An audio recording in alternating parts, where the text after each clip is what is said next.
Fue un tema que en aquellos años dio mucho que hablar. Sin embargo, en época reciente apenas se ha escrito nada sobre él, y eso que conserva íntegro todo su misterio. Me refiero a la imagen de la Virgen de Guadalupe. De los documentales que componen esta serie, quizá fue el que menos problemas dio. Juan José Benítez había escrito ya un libro documentadísimo sobre ese tema y tenía todos los contactos necesarios hechos. Además, las localizaciones que seguía el guión, casi todas ellas estaban en la Ciudad de México. A cambio, hasta los miembros más escépticos del equipo fueron poco a poco seduciéndose por el misterio de esa imagen, de esa tilma del indio Juan Diego, donde en un día quedó representada la Virgen de una manera milagrosa. Y es que esa es la palabra. A medida que íbamos acumulando información, quedaba confirmado que estábamos ante un objeto prodigioso, eso que la Iglesia considera un auténtico milagro. Indudablemente, detrás de un fenómeno de estas características producido en el ámbito religioso, hay una interpretación piadosamente tendenciosa. Pero el hecho es que el objeto, el manto, la imagen, está ahí, y que todas las pruebas llevadas a cabo por los técnicos, por los expertos, muchos de ellos escépticos, vienen a confirmar su carácter extraordinario. No quiero adelantarles más información, porque en el documental están todos los datos necesarios para que ustedes tomen conciencia de que la imagen de la Virgen de Guadalupe sigue siendo un misterio sin solución.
A veces el misterio no está en un sombrío subterráneo o cubierto por las calcinadas arenas del desierto.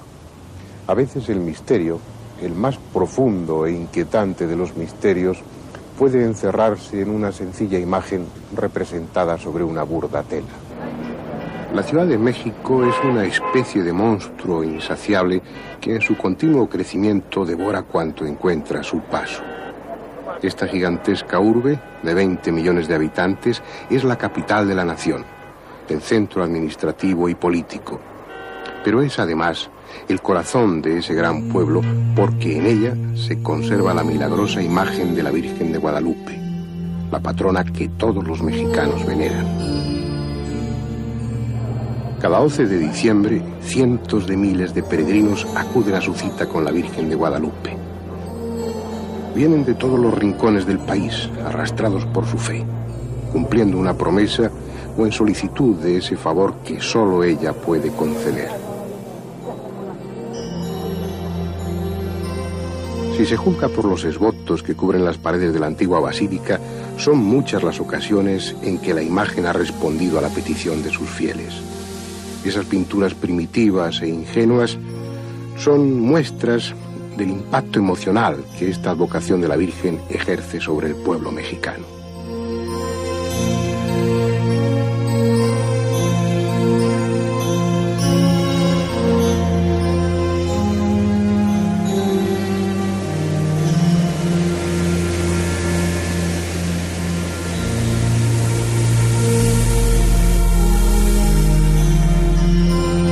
ese mismo pueblo que cada año se concentra en torno a su basílica para conmemorar unos acontecimientos extraordinarios que tuvieron lugar hace más de 450 años.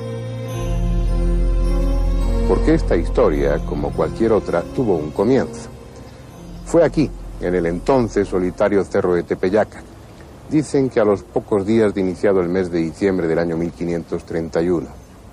Era de madrugada cuando el indio Juan Diego se sintió atraído hacia este lugar por una serie de sonidos armoniosos que recordaban el canto de pájaros exóticos. Al llegar, vio a una dama de gran belleza cuyas vestiduras eran radiantes como el sol. Aquella aparición, que se presentó a sí misma como la Virgen, ordenó al atónito Juan Diego que fuera a ver al obispo de México para decirle que su deseo era que en este lugar se levantase un templo. Varias veces fue el bueno del indio a entrevistarse con el obispo, pero este no dio crédito a su relato.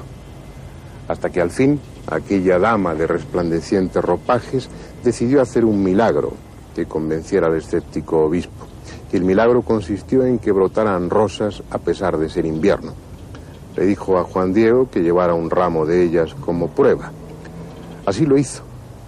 Pero cuando estaba frente al obispo, Juan de Zumárraga desplegó su tilma, su manto en el que llevaba recogidas las rosas. Sorprendentemente, sobre aquella tosca tela apareció impresa la imagen de la Virgen. Y esa imagen y esa tela, que desde entonces veneran los mexicanos, constituyen un misterio apasionante. Ahora está protegida celosamente por un cristal blindado, pero durante los 116 primeros años estuvo expuesta directamente al culto y a la bien intencionada agresión de los fieles. Y por esa razón, la tela misma constituye el primero de los enigmas. Se trata de un tejido tosco formado con fibras de maguey, esa planta que tan útil fue para el indio americano. Sus hojas machacadas y convenientemente lavadas proporcionan unos hilos resistentes con los que antiguamente se tejían mantos, como el que aquel día llevaba el indio Juan Diego. Una tela de esas características no resiste más allá de 20 años sin pudrirse.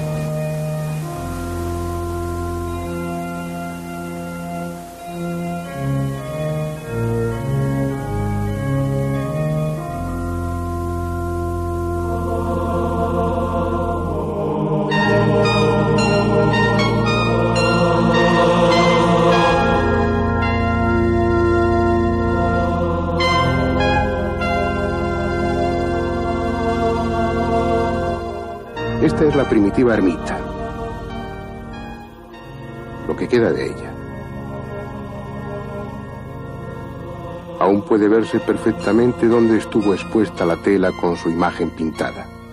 Durante más de un siglo sufrió la humedad de la zona, que entonces era pantanosa.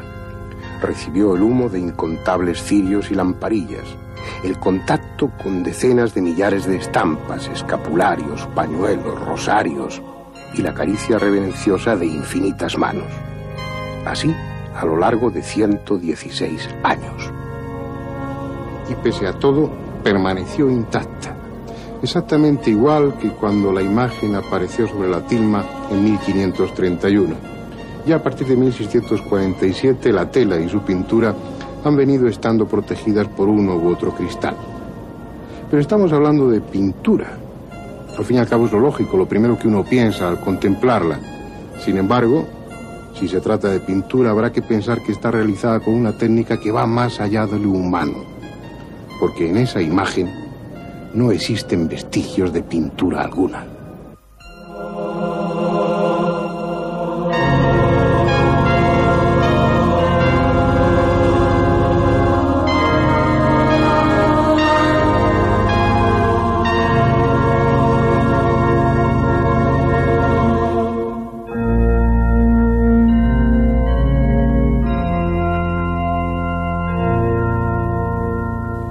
Esta imagen que tienen ustedes aquí es una réplica, por supuesto, de la Virgen de Guadalupe, una pintura como tantas otras, indudablemente. Sin embargo, la Virgen original, la que se conserva en la Basílica moderna, no se trata realmente de una pintura. Al menos los científicos lo han descubierto recientemente. Durante muchos años, prácticamente durante siglos, todo el mundo pensaba que se trataba realmente de una pintura como la entendemos. Hasta que en el año 36, por una de esas casualidades de la vida, los responsables de la Iglesia católica pusieron en manos de un premio Nobel de Química, Richard Kuhn, dos fibras procedentes de la propia tilma, del propio tejido de la guadalupana. Después de algunos estudios exhaustivos, el profesor Kuhn llegó a una conclusión que dejó absolutamente fascinados a todos los científicos.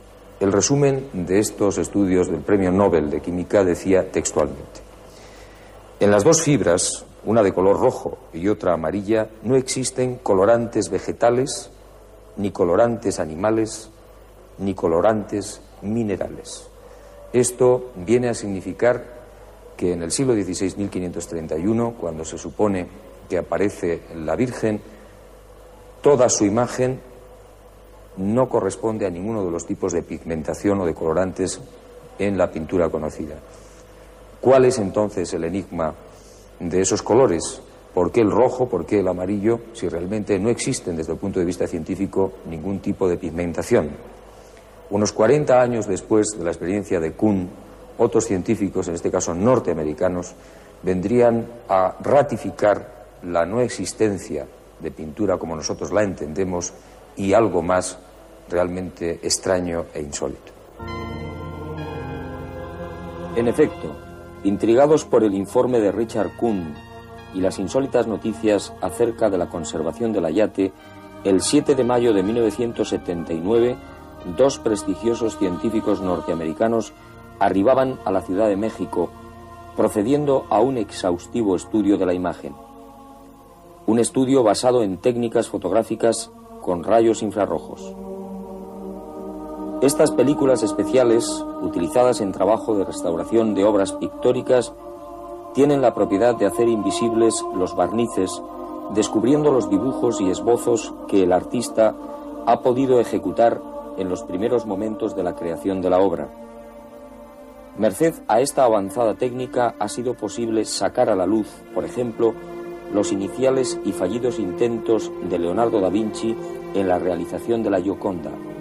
Los resultados de los profesores Bran Smith, máster en arte por la Universidad de Miami, y de Philip Callahan, biofísico de la Universidad de Florida, fueron espectaculares. En un informe de 35 folios, los especialistas anunciaron con rotundidad que la actual imagen de la Señora del Tepeyac se encuentra retocada por manos humanas. En otras palabras, la imagen que hoy conocemos y contemplamos nada tiene que ver con la que se grabó misteriosamente en 1531. Solo el rostro, las manos, la túnica, el manto y el pie son originales. El resto fue añadido a lo largo de los siglos siguiendo la corriente pictórica de moda, es decir, el estilo gótico internacional. Para Smith y Callahan, la formación de esa imagen primigenia es un enigma. La palabra repetida una y otra vez por los científicos es inexplicable.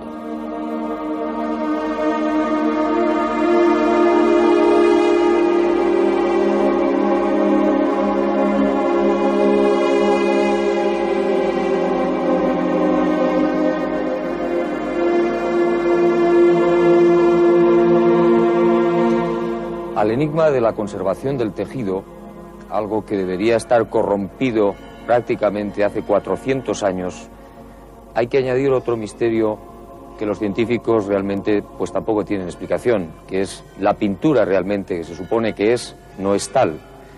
Y yo diría que llegado a este punto nos encontramos con el enigma más espectacular.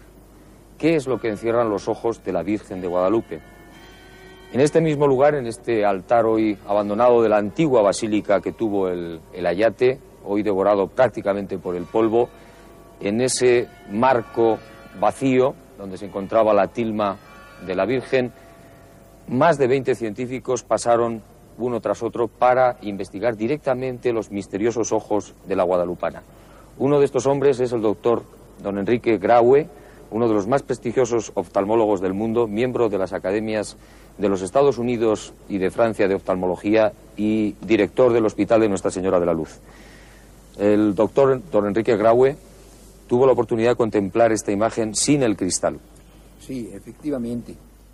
Fui llamado varias veces para examinarlo y me rehusé varias de ellas también por no estar muy convencido de que pudiera yo encontrar algo. Pero por fin acepté venir bajo ciertas condiciones, claro, no solamente de que se ajustaran a lo que yo dijera, sino además de que fuera yo pues puesto a examinarlo en su lugar, el ayate, pero sin cristal y en un andamio o algo que me permitiera estar justamente pegado a ella y que trajera yo los aparatos o instrumentos que se convienen para examinar eso. Y efectivamente lo hice así una noche, aproximadamente a las 9 de la noche, vine y subí y vi entonces a la cara de la Virgen, el ayate primero en completo, y luego me dediqué a ver la cara de ella. La cara de la Virgen está un poco inclinada hacia abajo, viendo ligeramente hacia abajo, con los ojos entrecerrados, un poquito más cerrado el ojito izquierdo que el ojito derecho. Entonces lo primero que hice fue acercarme con una lamparita que usamos en nuestra práctica diaria para ver el reflejo pupilar, por ejemplo, así, en esta forma, y ver, viendo un poquito para acá, haz de cuenta, así, y ver el ojo, la parte anterior, los reflejos pupilares, y es muy curioso ver algo que ya me habían dicho que se veía, pero quise comprobarlo, y es que se ve como profundidad. Es decir, la pupila casi parece que se cerrara porque hay luminosidad sobre el iris, pero no en el centro.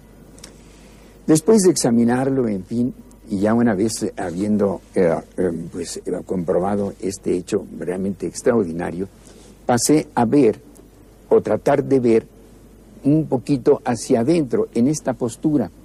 Y esto es una cosa que me ha pasado a ser una verdadera anécdota de este examen que hice yo, porque viendo la Virgen hacia abajo, tenía yo que ver de abajo para arriba con el oftalmoscopio para tratar de ver el interior. Y en ese momento, totalmente abstraído, en oscuridad y en silencio, insensiblemente pensé que estaba yo viendo a un paciente más en mi consultorio, en el cuarto oscuro, y le dije sin pensarlo, automáticamente, vea por favor para arriba para tratar de ver yo un poco más el interior.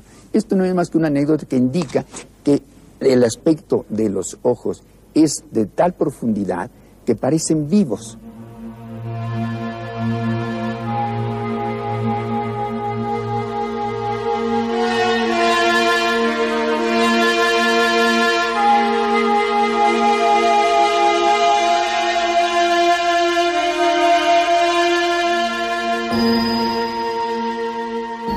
Unos ojos vivos, con sensación de profundidad, unos ojos tan misteriosamente humanos que incluso los médicos han quedado confundidos. Pero además, estos ojos encierran otro misterio más. El doctor Jorge Amado Curi, cirujano especialista en medicina interna, ha sido testigo de excepción de esta singular característica. ¿En qué consiste, doctor, este misterioso fenómeno en los ojos de la Virgen? En lo extraordinario, la extraordinaria presencia de un hombre barbado en los ojos de la Virgen. ¿Cómo es posible? ¿Un hombre con barbas? Exactamente en los dos ojos es factible poderlo ver casi a simple vista.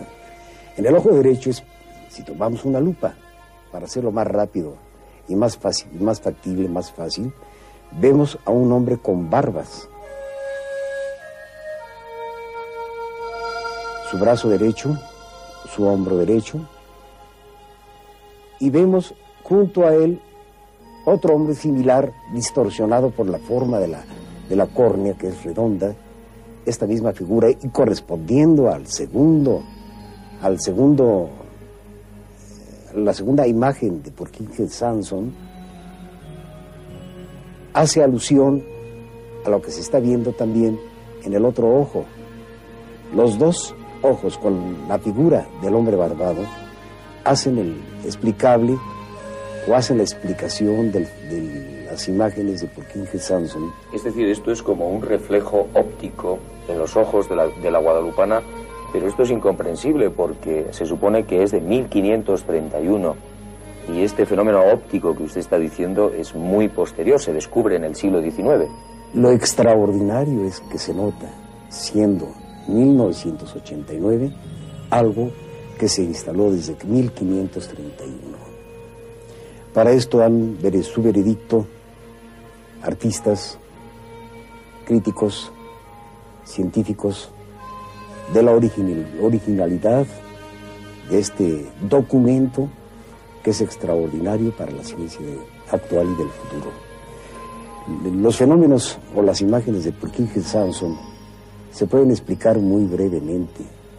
Si nosotros acercamos una vela a una persona y la persona está mirando de lado, ligeramente como esta distancia en que estamos usted y yo, de 35 a 40 centímetros, y la luz es intensa, si acercamos la vela, podemos ver en el ojo de la persona que está mirando, en los suyos, 3 imágenes, que son las imágenes de Purkinje Sanson. En el ojo que está más cercano a la vela, en el otro, por la distorsión que tiene la córnea, se ve una sola imagen. Entonces, si esta es la vela, en su ojo izquierdo se ven 3 figuras, que son los 3 fenómenos de Purkinje Sanson, las 3 imágenes de Purkinje Sanson. En el ojo izquierdo, en el ojo contrario, se ve una sola imagen. Esto es lo que en definitiva ocurre en los ojos de la Virgen. Que estuvo mirando a alguien intensamente iluminado, con barba, enfrente de él.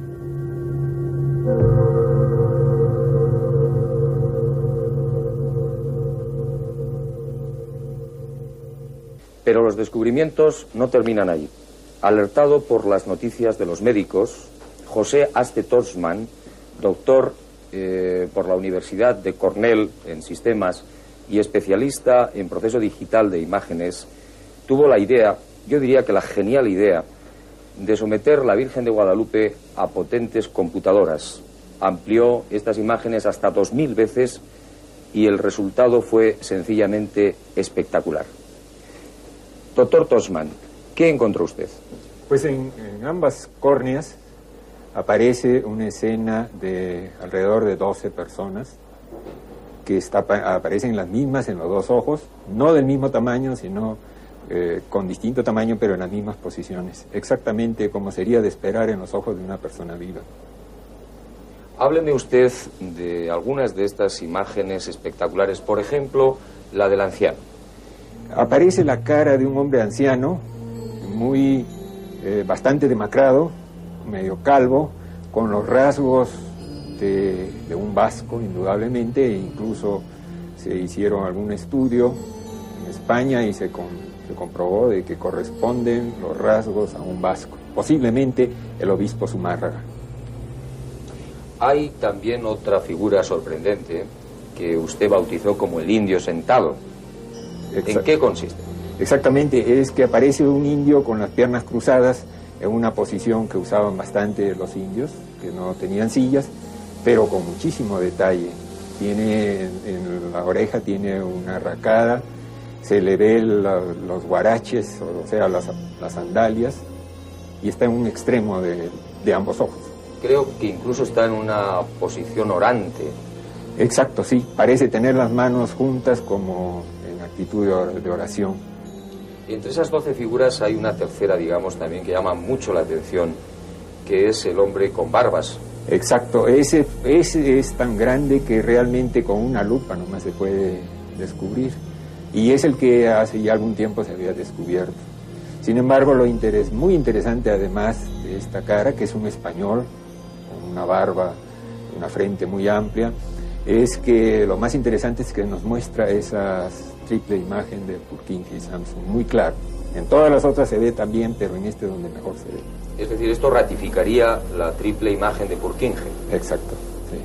Bueno, ¿qué explicación científica, desde su punto de vista, doctor Tonsman, puede tener esta presencia misteriosa de 12 figuras en ambos ojos? Indudablemente que es inexplicable. No hay una explicación científica, aún en este momento sería muy difícil, y si pensamos en 1531, pues más difícil todavía. La hipótesis que me hago yo, asumiendo de que hay un hecho extraordinario, que podemos llamarlo milagro si usted quiere, es que en el momento en que supuestamente el indio Juan Diego entró con su tilma recogida, con unas flores, habría aparecido la Virgen y en sus ojos se habría reflejado el grupo formado. Cuando esta imagen se estampó en la tilma, nos dejó en sus ojos estas imágenes. Esto se ha comprobado con fotografías de personas reales, que las he sometido a estos procesos y he encontrado en sus ojos quién estaba enfrente cuando fue fotografiada. ¿Cómo están sus investigaciones ahora? ¿Qué le queda por investigar, doctor? Pues sí, falta todavía algunas cosas, yo diría que bastantes. Lo más interesante que falta es la tercera dimensión.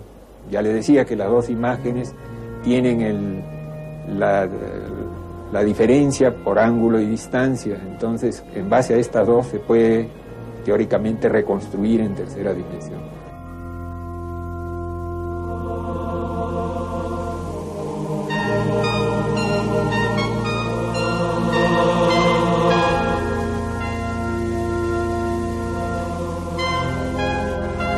Lo que aquí sucedió aquel día de diciembre de 1531 es algo que, como han visto, escapa a cualquier intento de explicación. Una imagen que no está pintada, sino que forma parte de la tela misma. Una tela que incomprensiblemente ha permanecido inalterada durante casi 500 años, para que esa mujer de rostro dulce siga ahí, canalizando la fe de millones de personas, y sobre todo sus ojos. Unos ojos que encierran en sí mismos todos los misterios. Para los fieles no hay duda, se trata de la imagen de la Virgen, de su Virgen. Otros, en cambio, buscarán la explicación aludiendo a la visita de alguien procedente de las estrellas. Pero ¿acaso no importe? Lo que cuenta es que esa imagen nos descubre que a veces la realidad va mucho más allá de lo que la razón entiende.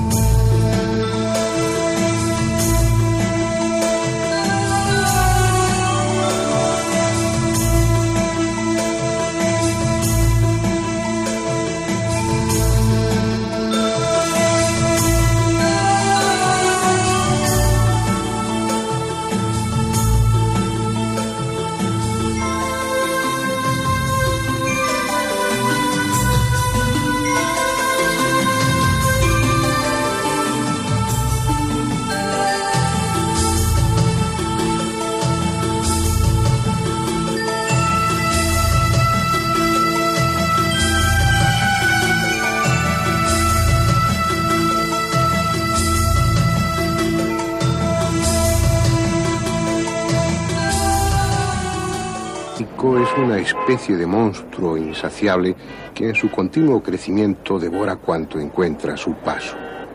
Esta gigantesca urbe, de 20 millones de habitantes, es la capital de la nación, el centro administrativo y político.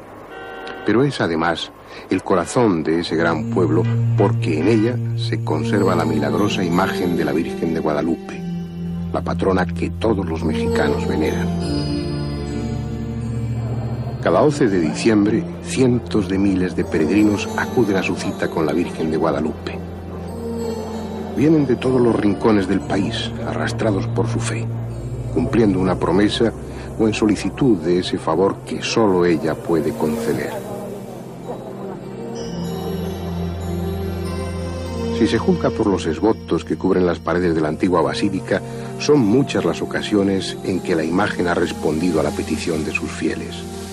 Esas pinturas primitivas e ingenuas son muestras del impacto emocional que esta advocación de la Virgen ejerce sobre el pueblo mexicano.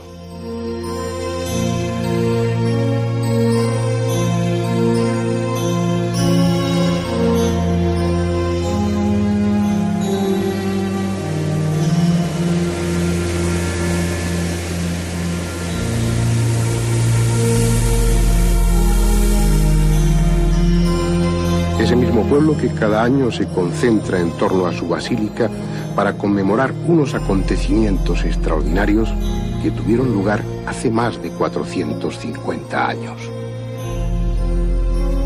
Porque esta historia, como cualquier otra, tuvo un comienzo. Fue aquí, en el entonces solitario cerro de Tepeyaca. Dicen que a los pocos días de iniciado el mes de diciembre del año 1531.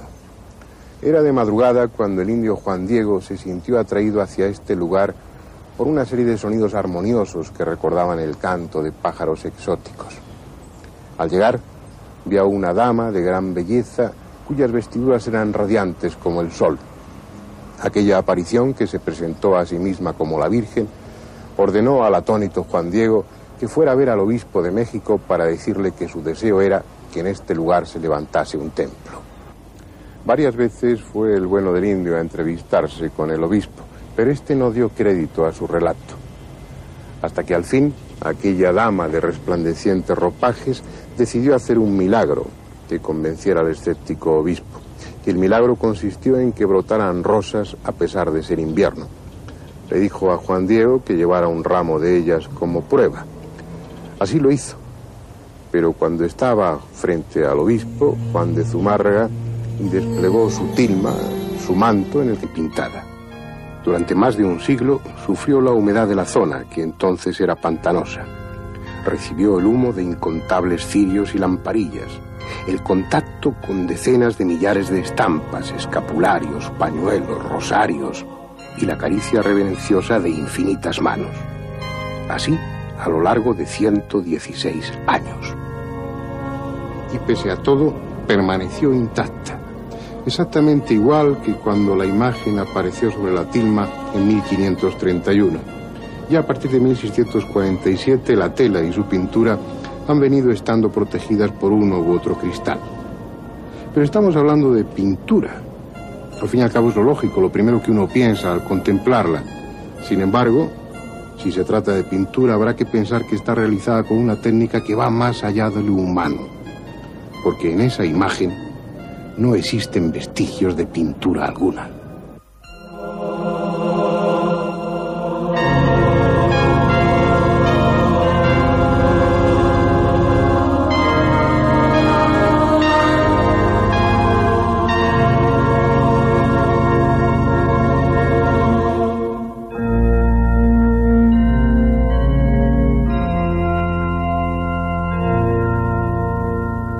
Esta imagen que tienen ustedes aquí es una réplica, por supuesto, de la Virgen de Guadalupe, una pintura como tantas otras, indudablemente. Sin embargo, la Virgen original, la que se conserva en la Basílica moderna, no se trata realmente de una pintura. Al menos los científicos lo han descubierto recientemente. Durante muchos años, prácticamente durante siglos, todo el mundo pensaba que se trataba realmente de una pintura como la entendemos. Hasta que en el año 36, por una de esas casualidades de la vida, los responsables de la Iglesia católica pusieron en manos de un premio Nobel de Química, Richard Kuhn, dos fibras procedentes de la propia tilma, del propio tejido de la guadalupana. Después de algunos estudios exhaustivos, el profesor Kuhn llegó a una conclusión que dejó absolutamente fascinados a todos los científicos. El resumen de estos estudios del Premio Nobel de Química decía textualmente: en las dos fibras, una de color rojo y otra amarilla, no existen colorantes vegetales, ni colorantes animales, ni colorantes minerales. Esto viene a significar que en el siglo XVI, 1531, cuando se supone que aparece la Virgen, toda su imagen no... Que seguía el guión, casi todas ellas estaban en la Ciudad de México.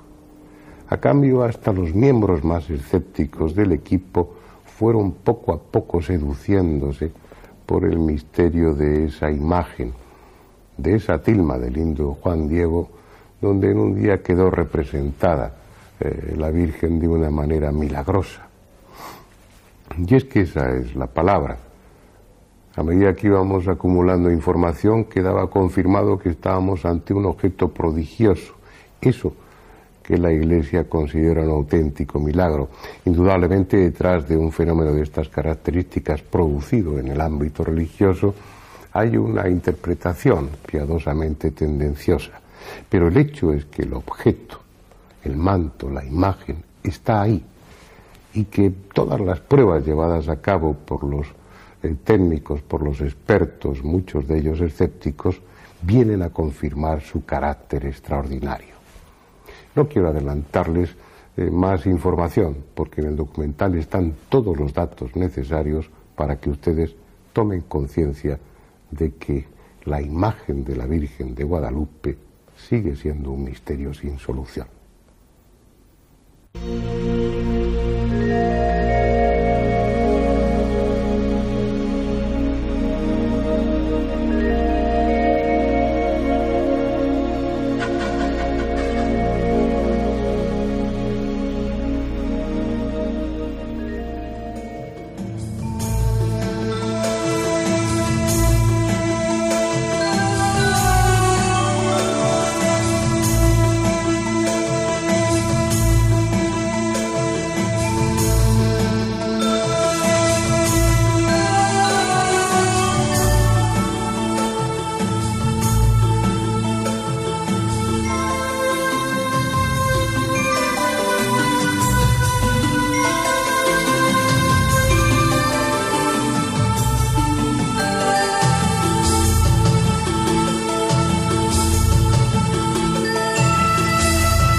A veces el misterio no está en un sombrío subterráneo o cubierto por las calcinadas arenas del desierto. A veces el misterio, el más profundo e inquietante de los misterios, puede encerrarse en una sencilla imagen representada sobre una burda tela. La Ciudad de México.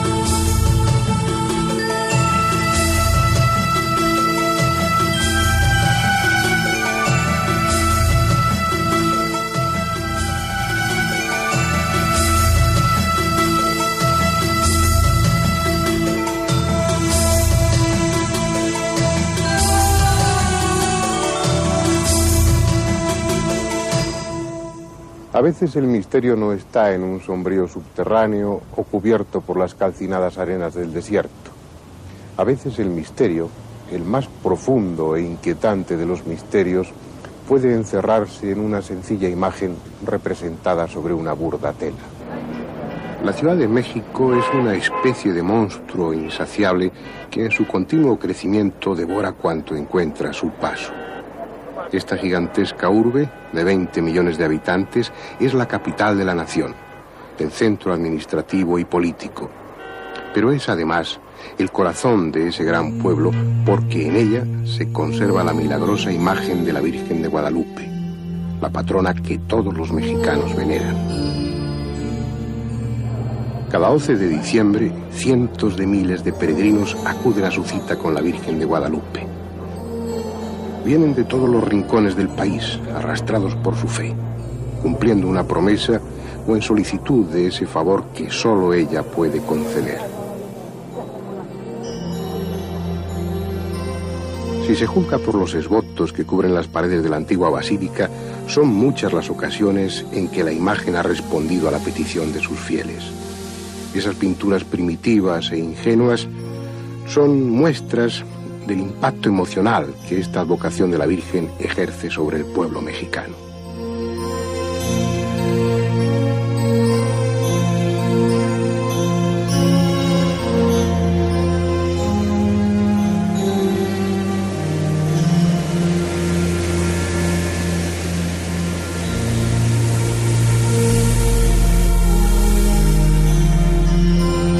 Ese mismo pueblo que cada año se concentra en torno a su basílica para conmemorar unos acontecimientos extraordinarios que tuvieron lugar hace más de 450 años.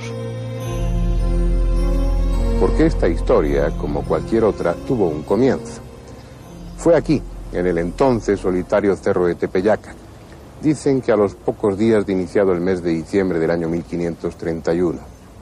Era de madrugada cuando el indio Juan Diego se sintió atraído hacia este lugar por una serie de sonidos armoniosos que recordaban el canto de pájaros exóticos.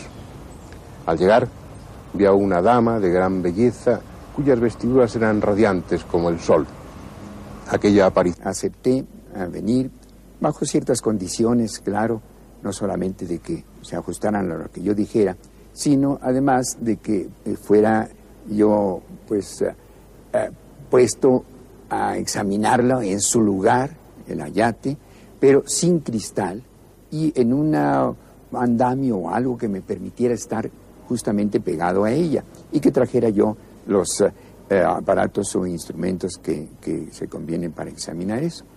Y efectivamente lo hice así una noche, aproximadamente a las 9 de la noche, vine y subí y vi entonces a la cara de la Virgen, el ayate primero en completo, y luego me dediqué a ver la cara de ella. La cara de la Virgen está un poco inclinada hacia abajo, viendo ligeramente hacia abajo, con los ojos entrecerrados, un poquito más cerrado el ojito izquierdo que el ojito derecho. Entonces lo primero que hice fue acercarme con una lamparita que usamos en nuestra práctica diaria para ver el reflejo pupilar, por ejemplo, así, en esta forma, y ver, viendo un poquito por acá, haz de cuenta, así, y ver el ojo, la parte anterior, los reflejos pupilares, y es muy curioso ver algo que ya me habían dicho que se veía, pero quise comprobarlo, y es que se ve como profundidad. Es decir, la pupila casi parece que se cerrara porque hay luminosidad sobre el iris, pero no en el centro.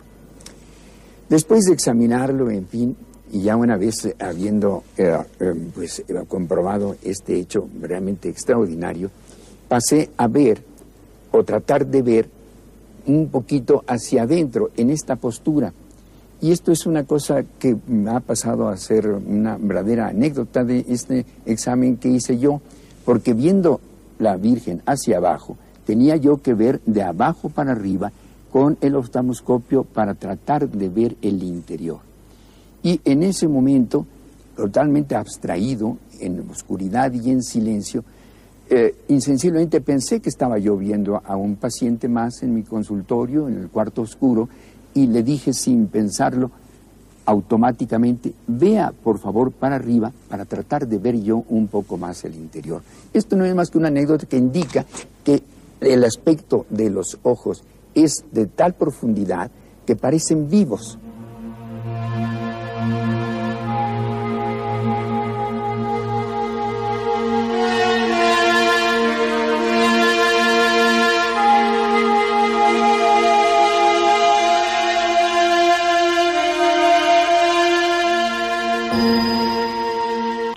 Don Enrique Graue, uno de los más prestigiosos oftalmólogos del mundo, miembro de las academias de los Estados Unidos y de Francia de oftalmología y director del Hospital de Nuestra Señora de la Luz. El doctor don Enrique Graue tuvo la oportunidad de contemplar esta imagen sin el cristal. Sí, efectivamente. Fui llamado varias veces para examinarlo y me rehusé varias de ellas también, por no estar muy convencido de que pudiera yo encontrar algo. Pero por fin acepté a venir bajo ciertas condiciones, claro, no solamente de que se ajustaran a lo que yo dijera, sino además de que fuera yo pues puesto a examinarlo en su lugar, el ayate, pero sin cristal y en un andamio o algo que me permitiera estar justamente pegado a ella y que trajera yo los aparatos o instrumentos que se convienen para examinar eso. Y efectivamente lo hice así una noche, aproximadamente a las 9 de la noche, vine y subí y vi entonces a la cara de la Virgen, el ayate primero en completo, y luego me dediqué a ver la cara de ella. La cara de la Virgen está un poco inclinada hacia abajo, viendo ligeramente hacia abajo, con los ojos entrecerrados, un poquito más cerrado el ojito izquierdo que el ojito derecho. Entonces lo primero que hice fue acercarme con una lamparita que usamos en nuestra práctica diaria para ver el reflejo pupilar, por ejemplo, así, en esta forma, y ver, viendo un poquito por acá, haz de cuenta, así, y ver el ojo, la parte anterior, los reflejos pupilares, y es muy curioso ver algo que ya me habían dicho que se veía, pero quise comprobarlo, y es que se ve como profundidad. Es decir, la pupila casi parece que se cerrara porque hay luminosidad sobre el iris, pero no en el centro.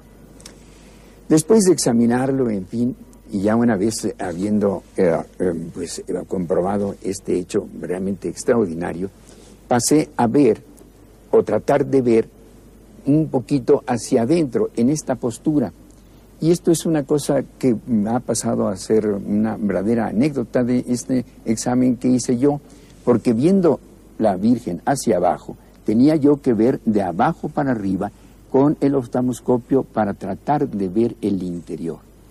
Y en ese momento, totalmente abstraído, en oscuridad y en silencio, insensiblemente pensé que estaba yo viendo a un paciente más en mi consultorio, en el cuarto oscuro, y le dije sin pensarlo: Útil fue para el indio americano. Sus hojas machacadas y convenientemente lavadas proporcionan unos hilos resistentes con los que antiguamente se tejían mantos, como el que aquel día llevaba el indio Juan Diego. Una tela de esas características no resiste más allá de 20 años sin pudrirse.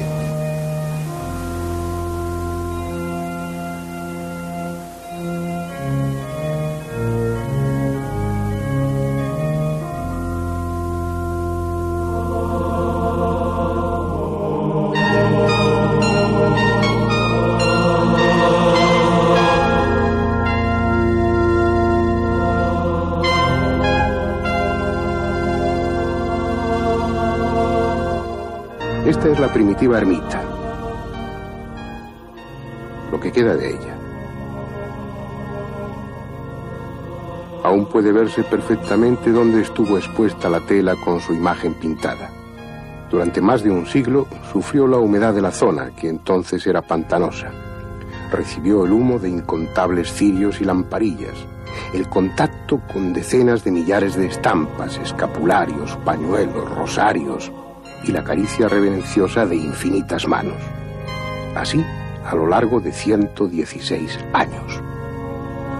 Y pese a todo, permaneció intacta, exactamente igual que cuando la imagen apareció sobre la tilma en 1531.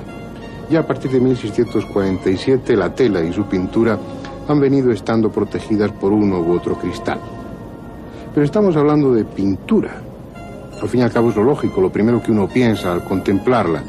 Sin embargo, si se trata de pintura, habrá que pensar que está realizada con una técnica que va más allá de lo humano.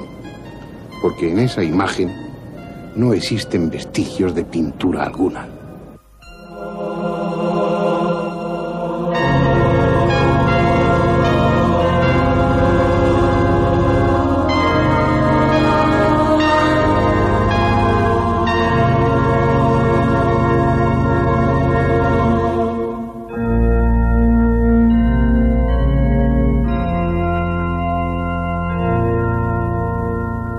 Esta imagen que tienen ustedes aquí es una réplica, por supuesto, de la Virgen de Guadalupe, una pintura como tantas otras, indudablemente.